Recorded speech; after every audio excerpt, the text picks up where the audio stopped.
Good morning, students. I am Satnam, and I welcome you all in the YouTube channel of Mata Mohandas Oswal Public School.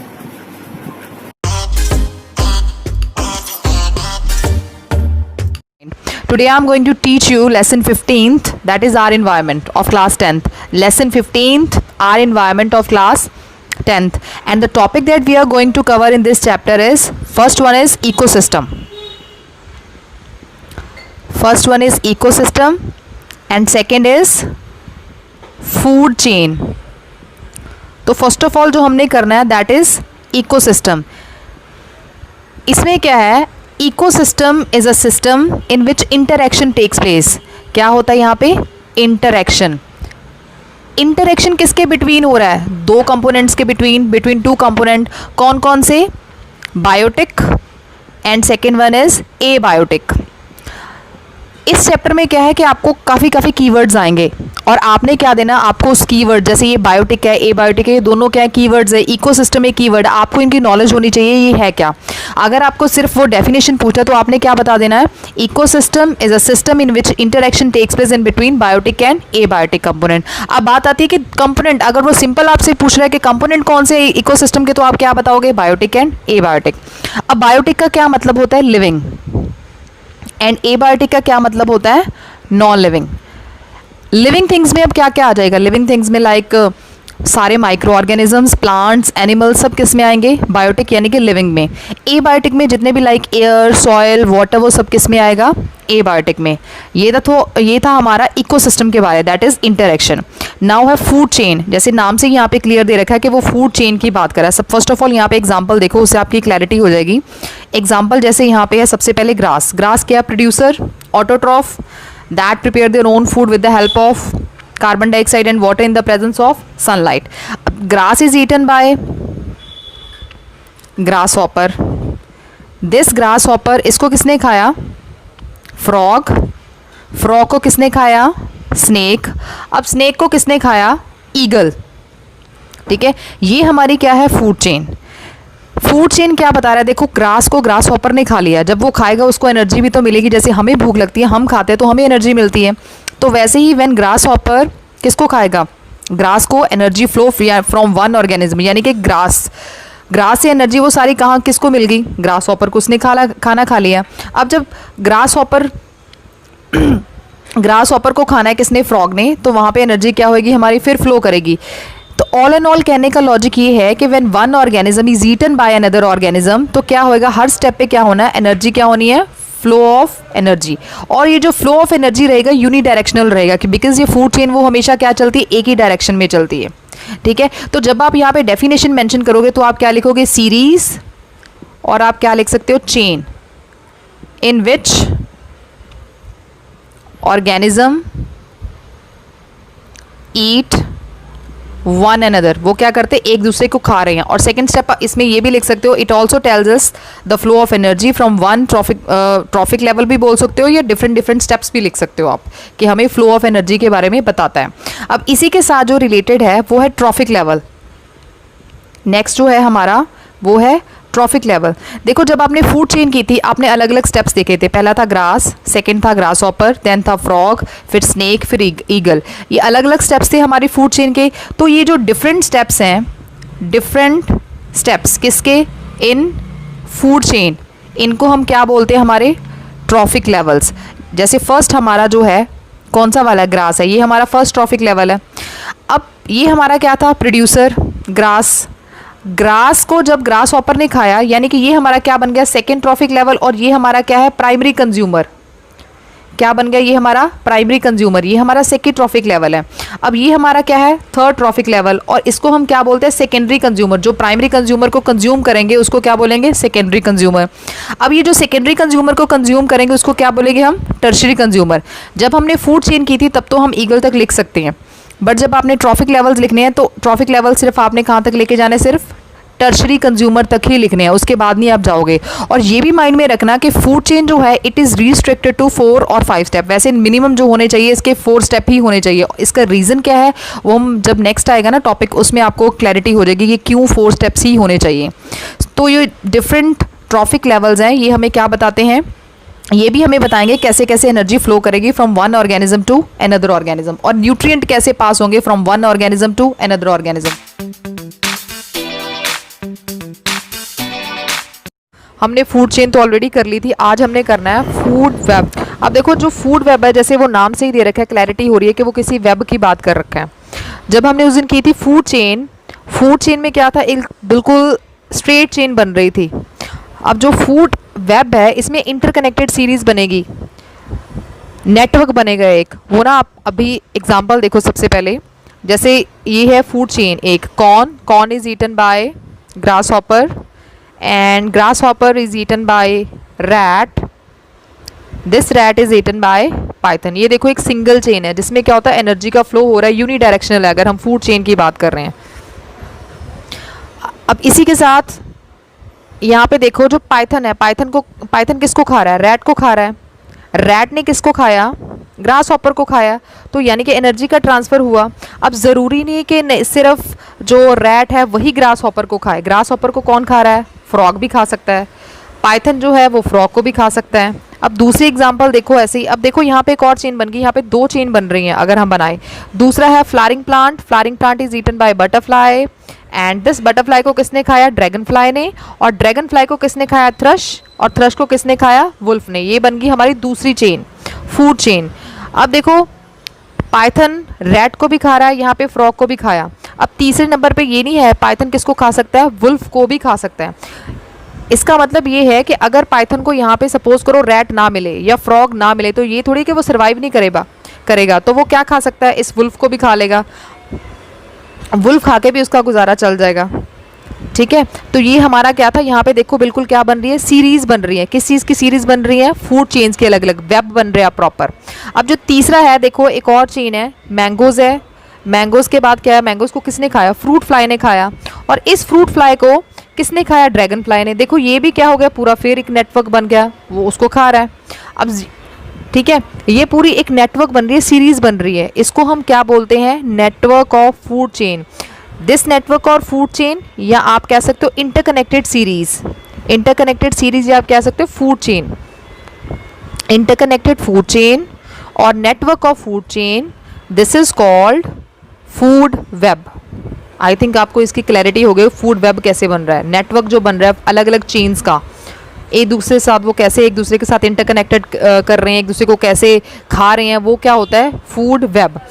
अभी जो हमने next करना है उसको हम कहते हैं, अच्छा इसमें एक और मेन चीज़ है, देखो जहाँ से भी हमारी ये चेन स्टार्ट हो रही है वो प्रोड्यूसर से स्टार्ट होती है, ये अपने माइंड में रखना है। यानी कि अल्टीमेट सोर्स ऑफ एनर्जी है जो इनको मिलती है, वो कहाँ से मिल रही है, सन से मिल रही है, that is called solar energy. तो उस सोलर एनर्जी से ये अपना क्या करते हैं, खाना बनाते हैं with the help of photosynthesis. तो फिर ये एनर्जी क्या होती है, स्टेप बाय स्टेप, यानी कि नेक्स्ट ट्रॉफिक लेवल तक इसने क्या होना है, ट्रांसफर होना है। तो अल्टीमेट सोर्स ऑफ एनर्जी जो है वो क्या है, सन। अब जो नेक्स्ट हमने टॉपिक करना है वो है 10% एनर्जी लॉ।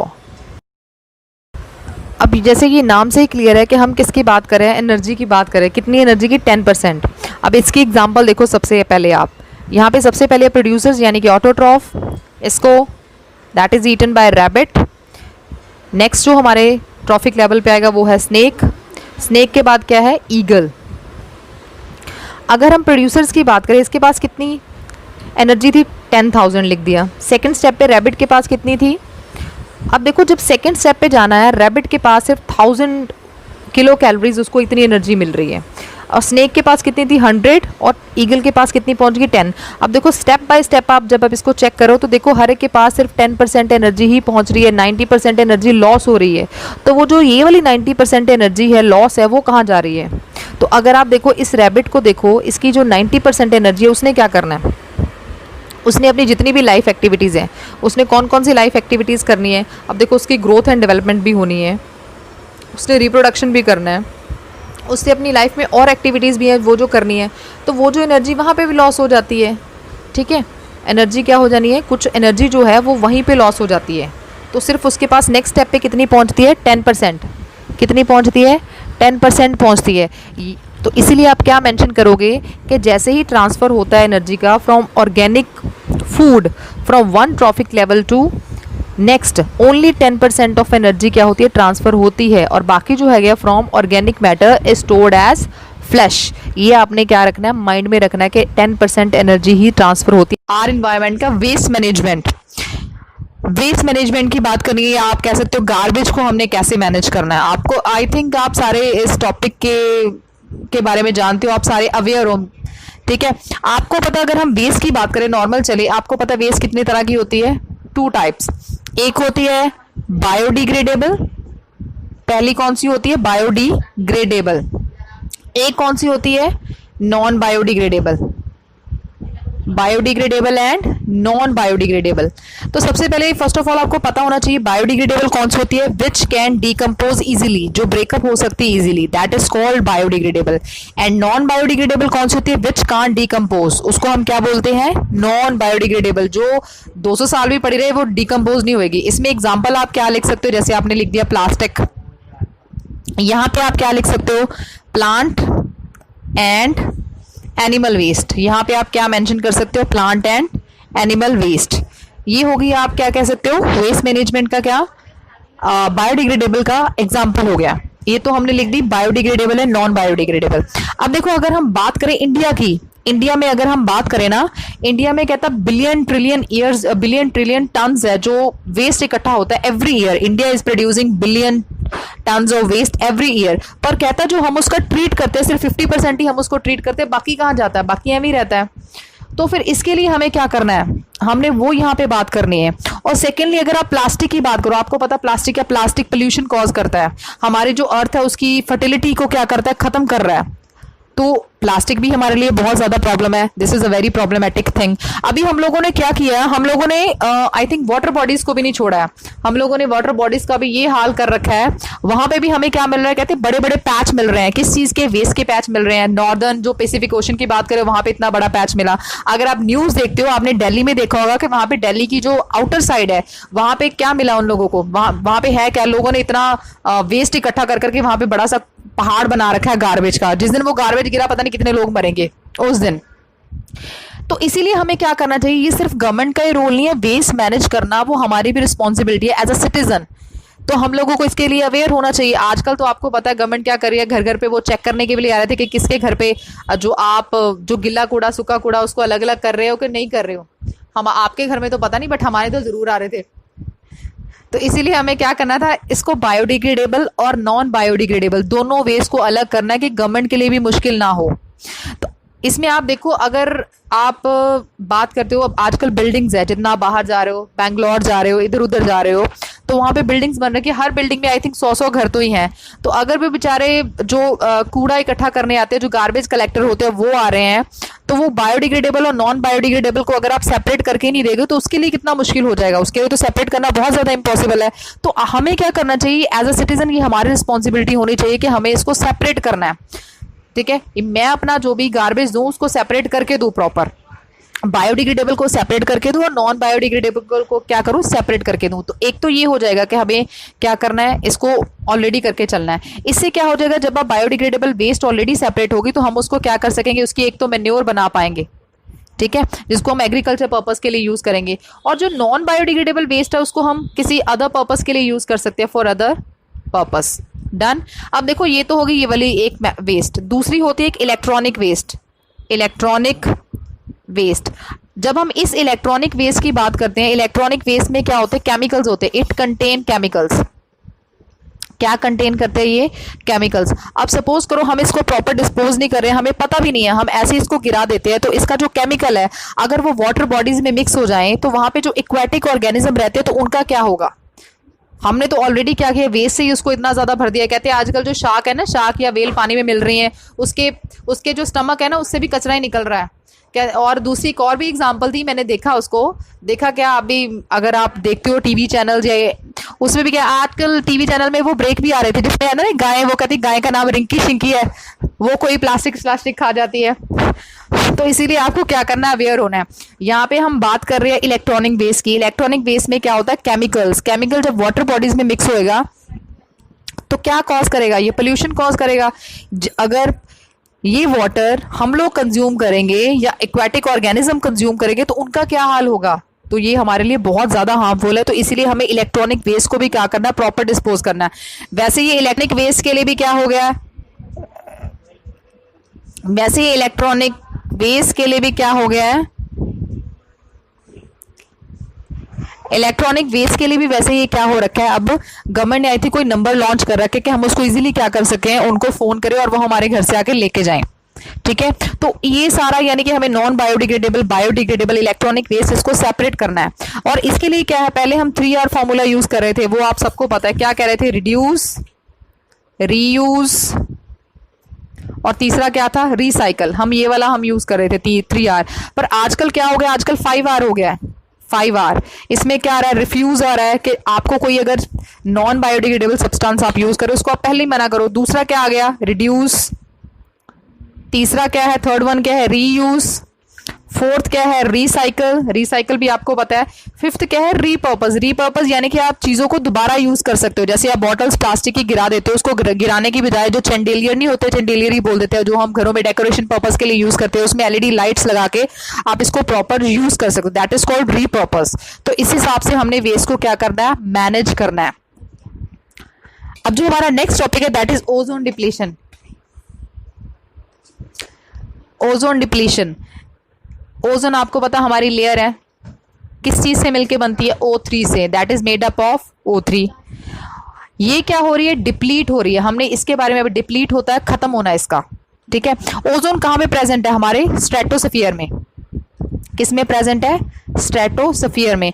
हम लोग क्या कर रहे हैं, हमारी एक्टिविटीज की वजह से जो ओजोन है, ये वाली ओजोन है, ये क्या हो रही है, पहले तो बहुत ज्यादा थिक थी बट अभी क्या हो रही है, बहुत ज्यादा थिन हो चुकी है। हाँ, अभी लॉकडाउन में आपने सुना होगा, कहते हैं ओजोन हील हो रही है, बट अभी मैंने फिर से पोल्यूशन दोबारा करना शुरू कर दिया, तो इसका फिर वही हाल होने वाला है। इसमें क्या हो गया था, होल हो गया था हमारी एक्टिविटीज की वजह से। पहले तो आप इसको मेंशन करोगे कि ओजोन किससे मिलकर बनी होती है, मेड अप ऑफ O3, और मिलती कहाँ पे, ये हमारे स्ट्रेटोस्फीयर में। ठीक है, तो स्ट्रेटोस्फीयर में मिलती है, तो इसलिए हमें क्या करना चाहिए, ये पहले आपने बताना है कि क्या है, स्ट्रेटोस्फीयर में मिलती है, थिन होने की वजह से क्या हो गया, होल हो गया। अब होल हुआ क्या, क्यों है, हमारी एक्टिविटीज की वजह से। जो इसके लिए मेन रिस्पॉन्सिबल है वो है CFC, क्लोरोफ्लोरोकार्बन। क्लोरोफ्लोरोकार्बन क्या है, एक कंपाउंड है, किससे बना हुआ, कंपाउंड ऑफ, एक तो है क्लोरीन, दूसरा इसमें क्या है, फ्लोरीन, और थर्ड वन क्या है, कार्बन। ये क्या है, बहुत ज्यादा, ये हमारी ओजोन के लिए बहुत ज्यादा डेंजरस है। ठीक है, तो इसीलिए हमें इसको क्या, गवर्नमेंट ने क्या किया, जितने के all the Nations of world, इन्होंने मिलकर क्या किया, एक मॉन्ट्रियल प्रोटोकॉल बोलते हो, जहां आप एग्रीमेंट बोलते हो, इन्होंने प्रॉपर साइन किया, जिसमें क्या होगा कि हम कोई भी जो नेशन है वो क्लोरोफ्लोरोकार्बन को नहीं यूज करेगा, इसका कोई ऑल्टरनेट यूज करेगा। अभी तो हमारी फ्रीजर्स वगैरह में आई थिंक ये वाली गैस नहीं यूज कर रहे हैं, हम इसको पहले रेफ्रिजरेटर में यूज कर रहे थे, हम इसको स्प्रे में यूज कर रहे थे, हर चीज में, एयर स्प्रे में, पेंट में, हर जगह यूज कर रहे थे। इससे क्या होता था, अब गवर्नमेंट ने इसको बंद कर दिया। अब इसके साइड इफेक्ट क्या आते, एक तो इसकी वजह से क्या हो रहा था, हमारा इम्यून सिस्टम, हमारे इम्यून सिस्टम को क्या कर रहा था, ये इफेक्ट कर रहा था। किस चीज को इफेक्ट करा था, हमारे इम्यून सिस्टम को इफेक्ट करा था। और जो सेकंड वन वाला है, हमारा जो पोल्यूशन कॉज कर रहा था, किस चीज में पोल्यूशन कॉज हो रहा था, इससे हमारी जो प्लांट्स की प्रोडक्टिविटी है, रिड्यूसेस प्लांट प्रोडक्टिविटी, हमारे प्लांट्स की प्रोडक्टिविटी भी क्या हो रही थी, कम हो रही थी। इससे हमें स्किन कैंसर का बहुत ज्यादा खतरा था, इसलिए इन्होंने क्या कर दिया, इसको बैन किया कि इसको जितना हो सके बंद करो। हाँ, जो लोगों को कैटारेक्ट देखा ना, कैटारेक्ट क्या होता है, मोतियाबिंद की प्रॉब्लम, वो इसकी वजह से, CFC की वजह से बहुत ज्यादा बढ़ रही है। ठीक है, तो इसीलिए हमें क्या करना है, हमें CFC को क्या करना है, बंद करना। हमें क्या, गवर्नमेंट ने ही इसको बंद कर दिया है। ओके, तो ये था ओजोन डिप्लीशन। तो हमें क्या करना है, जितने भी ये सारे हमें रिसोर्सेज मिल रखे हैं उसको बड़ा जुडिशियली यूज करना। हम ये नहीं कह सकते कि हमने यूज नहीं करना, करो, बट प्लीज इसको जुडिशियली यूज करो बड़े ध्यान से, और लोगों को अवेयर करें हम सब लोग कि ओजोन कैसे डिप्लीट हो रही है और हमें इसे कैसे बचाना है, क्योंकि ये किसी सिंगल पर्सन का काम नहीं है। अब है बायोलॉजिकल मैग्निफिकेशन, ये बहुत इंपॉर्टेंट टॉपिक है। जो बायोलॉजिकल मैग्निफिकेशन है, ये आपको +1 में भी आना है, आगे भी आएगा बायो में। बायोलॉजिकल मैग्निफिकेशन में सबसे पहले आप एग्जांपल देखो, यहाँ पे क्या है, ग्रास। मैं ग्रास को तो छोड़ती नहीं ना, हर चीज में ग्रास लेना ही लेना है मैंने। Grass is eaten by grasshopper, और ये ग्रास हॉपर को किसने खाया, frog, and this frog is eaten by snake. अब देखो ग्रास है यहाँ पे, सपोज अगर उन्होंने ग्रास है यहाँ पे क्या डाल रखे, DDT वगैरह, तो यहाँ पे क्या है, सपोज इसने क्या है DDT डाल रखी है, डालते ही हम वैसे भी, इसमें क्या है जब ये ग्रास हॉपर इस ग्रास को खाएगा तो इसमें भी तो वो वाला कंटेंट जाएगा DDT का कंटेंट, तो यहाँ पे भी DDT का कंटेंट जाएगा, ठीक है। और इसमें भी अब फ्रॉग ने ग्रास हॉपर को खाया तो जाएगी बेचारी DDT, इसमें भी बेचारी तो है नहीं किसी एंगल से, पर वो ये DDT का कंटेंट यहाँ पे भी होगा।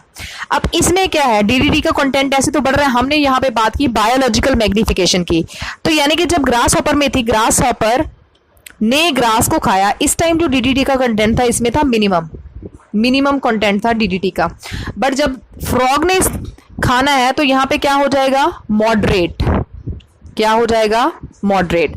और जब स्नेक है जो किसको खाएगा, फ्रॉग को, तो यहाँ पे क्या हो जाना है, मैक्सिमम।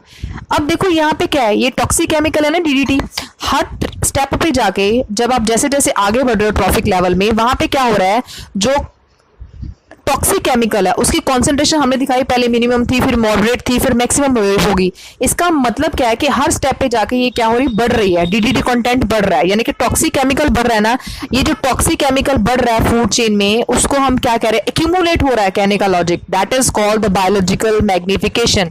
तो what can you write in definition, you can write that increase हो रही थी, यहाँ पे क्या हो रहा था, इंक्रीज इन कॉन्सेंट्रेशन, किसकी कॉन्सेंट्रेशन बढ़ रही थी, ऑफ नॉन बायोडिग्रेडेबल। अब देखो यहाँ पे हमने वर्ड यूज किया है नॉन बायोडिग्रेडेबल। नॉन बायोडिग्रेडेबल क्या होता है, जो ब्रेकअप नहीं हो सकते, ठीक है, जो ब्रेकअप नहीं होते, जो डिकम्पोज नहीं होते, that is called non biodegradable. Non biodegradable क्या है, टॉक्सिक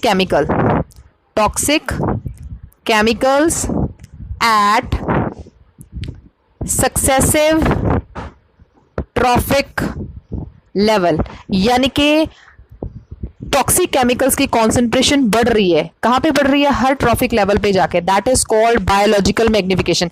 अब देखो एक और हम एग्जांपल ले सकते हैं, जैसे ये छोटी सी फिश है, मेरी फिश ऐसी ही होती है इधर उधर वाली, ये हमने लिए स्मॉल फिश, ठीक है, फिश है, इस फिश को किसने खाई, आप फिश बाद में ले लो, पहले आप वो ले लो जो ये है, जो हमें पानी में मिलते हैं, इसको बोलते हैं यू प्लैंकटन, पानी में मिलते हैं ना। तो इस यू प्लैंकटन को किसने खाया, फिश ने खाया।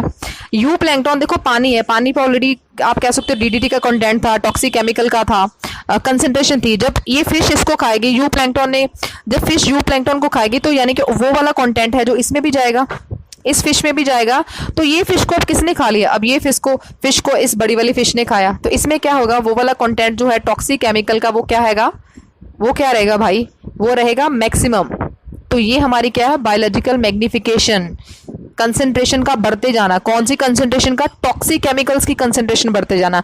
ये आपने याद रखना है कि जब आप बिल्कुल बायोलॉजिकल मैग्निफिकेशन की बात करते हो, बायोलॉजिकल मैग्निफिकेशन जो आप हो ना, पीक हाईएस्ट कहाँ पे रहती है, जैसे जैसे आप बढ़ते जाओगे वहां पे क्या रहनी है, बायोलॉजिकल मैग्निफिकेशन भी बढ़ते जाएगी, यानी कि जो उसका हाईएस्ट लेवल होएगा ना, वहां पे क्या होगी, बायोलॉजिकल मैग्निफिकेशन सबसे मैक्सिमम होएगी, उसका जो टॉप लेवल पे जाके। That is all about biology. I hope ये आपको बायोलॉजिकल मैग्निफिकेशन जो कॉन्सेप्ट है ये अच्छे से समझ आ गया होगा, एंड थैंक यू ऑल।